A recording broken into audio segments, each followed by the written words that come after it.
Hi, everybody. Welcome to my homestead and welcome to my channel. My name is Jared. Do you remember this from November of last year? The Church of Jesus Christ will create 36 new missions in 2024 to accommodate rising numbers of missionaries. Now at more than 72,000, the Church of Jesus Christ of Latter-day Saints will open 36 new missions on July 1st, 2024. This puts the total number of missions at 450, the highest number in church history. And by the way, July 1st is just 2 Mondays from now. And so that brings us to what I want to talk about today. This is in church news. Read summaries, see photos from the 2024 seminar for new mission leaders. And it's actually going on right now. It's been going on since the 20th and goes until the 23rd, which is tomorrow. So this would include some of those mission presidents, or all those mission presidents for the 36 new missions plus more, because there's many new mission presidents called. Okay, Provo, Utah. Earlier this year, nearly 150 new mission presidents and companions were announced who would serve around the world beginning July 1st. Before they begin their 3-year assignments, they gathered at the Provo Missionary Training Center to receive instruction and training. The 2024 Seminar for New Mission Leaders is held June 20th to 23rd. Over the 4 days, the new mission presidents and their wives will be taught by each member of the First Presidency and Quorum of the 12 Apostles, as well as general authorities and general organization leaders serving as members of the church's missionary department and missionary executive council. Now, if you have any experience with this, or is this typical where you have, because I know that they're going to have like new mission president seminars on a regular basis. I don't know how often, but whenever it happens, do you usually have all 3 members of the First Presidency and all the Quorum of the 12 participating in those seminars, or is it just this one because there's so many? If you know, let me know in the comments. But anyway, this article, it has links to all the different church news articles where they cover the highlights from each speaker. And the one that I want to talk about in this video, I'm probably going to go through the rest of these, is President Henry B. Eyring, because he said a couple interesting things. And he told an interesting story where there was a symbol that came to his mind as he was calling new missionaries. And it was like a very, just kind of unique story. So before we do that, here's the update on the Flood the Earth Challenge, updated as of the 21st. We're at 9,145 copies of the Book of Mormon that have been shared so far. I haven't updated the emails yet, so if you've sent me an email and it's been like a week or so, I'm getting to that. But that's where we're at as of right now, with all the comments updated as of the 21st. And then we have 1,099 people that have joined the challenge. We're trying to get to 5,000. We already hit the goal of 1,000. Now we're shooting for 5,000, and we're trying to get to 10,000 copies of the Book of Mormon that have been shared. Now, if you don't know, if you're new to the channel, or you just don't know, the easiest way to share the Book of Mormon, I think, is with the Gospel Library app. Go to Scriptures, okay? And you'll notice at the top, it has this cover photo or banner that says Book of Mormon app, and then a button that says share. Click on that. It'll give you a link that you can text, email, direct message, put on your, Facebook feed or something like that. And that's a really easy way to share the Book of Mormon. It's a way that we can flood the earth. We don't need necessarily physical copies now. Sometimes it's better to have a physical copy, so you just have to fill out the situation. But whenever you don't have one, then you have this. So please do it. Remember, the goal is to try and get to at least 10 that you've shared, that each one of us have shared personally, but don't stop there. Go do as many as you can. Okay, so let's get back to President Eyring. President Henry B. Eyring establishing the church while helping missionaries become disciples of Christ.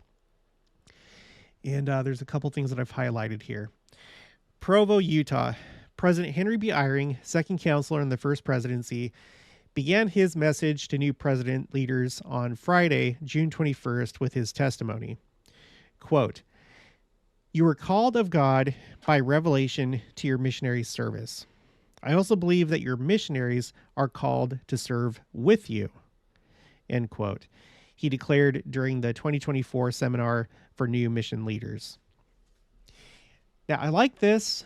There's more, but I like this because it gives you that sense of foreordination, that you're sent to a certain place at a certain time to a certain family, but also to serve in a certain mission with a certain mission president, and vice versa. Mission presidents to serve with certain missionaries. I feel like I felt that on my mission. I really liked my mission president. I felt very, very, very comfortable with him. I thought he was great, both him and his wife. And, they were a pretty important part of my mission experience. But it was just like his understanding and just, I don't know, being able to confide in him, concerns that I had, especially him, the early part of my mission. I was really discouraged in my first area that we hadn't had any baptisms yet. Which, looking back, I'm like, well, that's fine. Later on I got to know the mission and I got to understand what was normal and different areas. But he was like so understanding, and he always gave such good advice. I really do think that I was called to serve with him in the mission field.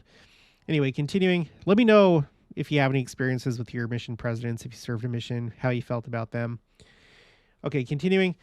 In his remarks, President Eyring noted the testimony that each missionary and mission leader is called by revelation may seem a bold belief, quote unquote, or improbable, quote unquote, especially in view of the growing number of missions and missionaries. However, President Eyring knows from personal experience, quote, that the Savior directs such personal details in his work, end quote. So, and that shouldn't be surprising, whether it's our personal lives or when you're going on a mission, that the Savior would be in the personal details, especially with something like missionary work. Okay, to illustrate, President Eyring shared of the quote-unquote wonderful opportunity he had as a member of the Quorum of the 12 Apostles to assign missionaries. Quote, "I looked forward to that sacred responsibility. In the few minutes of making those assignments, I always felt a clear assurance that the Lord had made the assignment. In that process, I also felt that each missionary assigned was to serve under the care of a particular mission president." President Eyring related. Okay, now here's the second part. So first we have this concept and these quotes having to do with mission presidents and their missionaries, which again, you could extend to other things too, I'm sure. The bishop of your ward, stake president, your mom, your dad, your children, whatever, being a Relief Society president. But here's the kind of second thing. Here's the story that he tells that I think is interesting. One particular time, President Eyring recalled praying humbly for help in assigning a young missionary. The symbol 3M came into his mind. 3M. Okay. Although puzzled, President Eyring asked to see the missions starting with the letter M. He then saw a need for a Mandarin speaker in the Melbourne mission under the leadership of President Corey Maxwell. So there's the 3Ms. Mandarin, Melbourne, Maxwell. Quote, "My purpose in recounting that incident is to suggest that you might reasonably treat each missionary who comes to your mission as a sacred trust for whom you were personally prepared," President Eyring said. And I think that's all that I have. Yeah. So I like this, and I'm saving it. I'm saving these quotes under a couple places. So this is on my quotes A through Z spreadsheet. I have it under mission presidents, missionaries, as well as symbolism. I'm actually surprised at this point that I don't have more for symbolism. I just have this one. I just barely started this row. But I like it because this is the type of thing that people certain people mock or think is silly. It's like, oh, you just had a random thought. It didn't mean anything. The people always want to like, brush things under the carpet and ignore inspiration when it comes. And this is why, again, you have to be careful when you share things with people, because to other people, maybe even people with good intentions, it could come across as silly because they don't understand. They didn't have that symbol come to their mind. They didn't have the associated feelings and prompting of the Spirit. And so it can seem silly to others, but in this case, it was not silly, and it was from the Spirit. And I think that we should pay attention to that this is an actual way. Here we have an example of an apostle who was inspired in this way.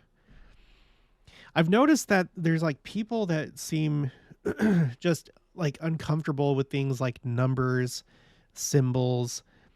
I have different theories for that. I think there's different types of people, so there's different reasons why. But here we have an example where it did have meaning. And in this case, it was pretty intuitive, 3M. And then you have the 3Ms that showed up. I think it's really neat. And so I think that we would do well to look at ourselves and pay attention to our thoughts.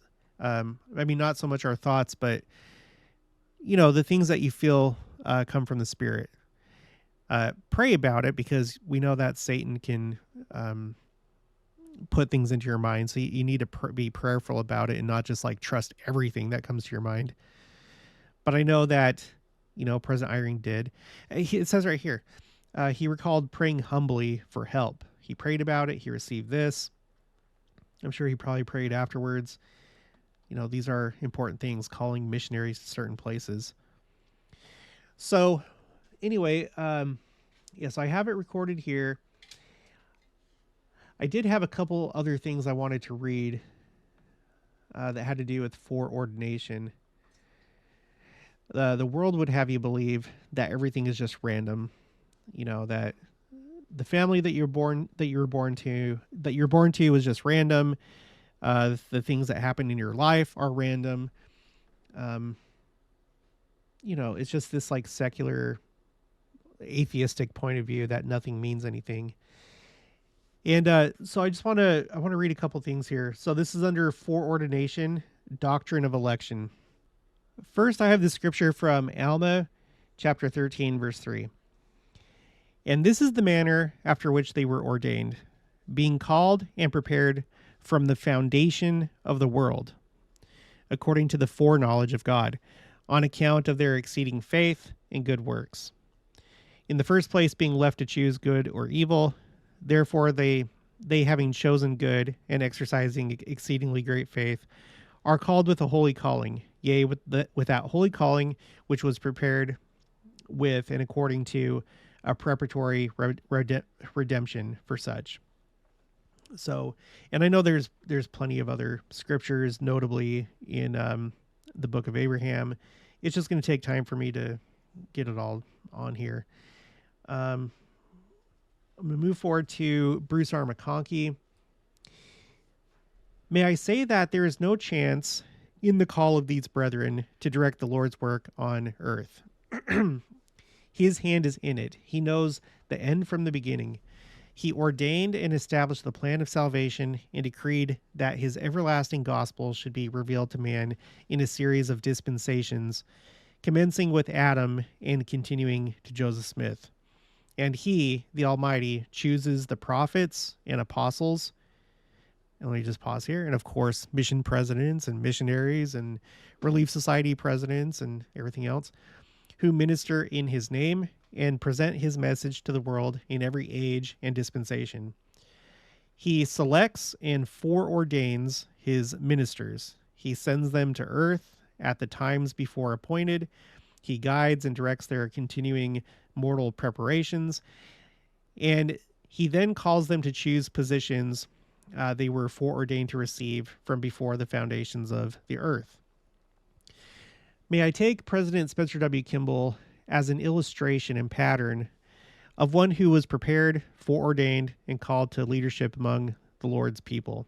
He was, it is true, born in the household of faith. Like Jacob, who inherited spiritual talents from Isaac and Abraham, so is he endowed by natural inheritance with those talents and abilities that prepare him for his present position of apostolic presidency. But more than mortal birth, more than mortal preparation are involved. He was born in the household of faith for a reason, and it was not this life alone that prepared him to stand as a minister of light and truth and salvation to his fellow mortals. The fact is, he is a spirit son of God who was called and chosen and foreordained before the foundations of the earth were laid. And he is now fulfilling the destiny designed for him from the preexistence and promised him in our presence as we sat with him in the grand council with God himself, when God himself was there. Joseph Smith said, quote, "Every man who has a calling to minister to the inhabitants of the world was ordained to that very purpose in the grand council of heaven before the world was." Then the prophet said of himself, "I suppose that I was ordained to this very office in that grand council." President Kimball now wears the mantle of Joseph Smith and was a participant in the operation of the same law of foreordination. Abraham, our father, who also was present in this council, was privileged to see in vision the hosts of pre-existent spirits. Among all these, he said, were many of the noble and great ones, whom he described as being good. Abraham saw that God, the eternal Father, stood in the midst of those mighty ones and said, "These I will make my rulers." And he said unto me, "Abraham, thou art one of them. Thou wast chosen before thou wast born." And as with Abraham, so with all the prophets, and for that matter, so to one degree or another with the whole house of Israel, and with all the members of the Lord's earthly church. All are participants in the blessings of foreordination. And I'll stop right there. It goes on. Basically, his whole talk was about that. The name of the talk is God Foreordains His Prophets and His People. This was the April 1974 General Conference. And then just one last thing that I want to read. This was the most recent one before this quote from President Eyring that we just talked about. This is Sister Nelson, and this is in a YouTube video called Interview with Sister Wendy Nelson in Chile, posted by the Church Newsroom, October 30th, 2018. So President Nelson's first year as president of the church. "I've seen him changing in the last 10 months. It is as though he's been unleashed. He's free to finally do what he came to earth to do, is my big thing. And also he's free to follow through with the things he's been concerned about, but could never do. Now that he's president, he can do those things. I've seen him be able to now do those things that have been in his heart. I've seen him, as I've said, be clearer about doctrine. I've seen him become younger. I've seen him become happier because he's doing what he came to earth to do. So why wouldn't you be happy? He was foreordained to be the prophet of God on the earth today. And when you're finally doing what you said you would do, of course you're going to be happy." And I'm sure that President Nelson had already experienced, some of this being simply being called as an apostle, which is no small thing. And I think a lot of us feel this as well when you know that you're on the right path. You're serving in a calling or in some kind of endeavor that's helping people. I think that we all feel this to some extent, but let's not give heed to the secular world that would have you believe that nothing has any meaning, that everything is random. There's nothing special about you. There really is, especially if you're in the church right now, especially if you have certain callings or just any callings really. Or even if you don't have a calling and you're doing good, you've been foreordained to do what you're doing. Okay, well, that's going to be it for this one. If you haven't already, please make sure to subscribe, like this video if you liked it, leave your thoughts and opinions down in the comments below. Also, make sure to share it, and I'll talk to you guys later.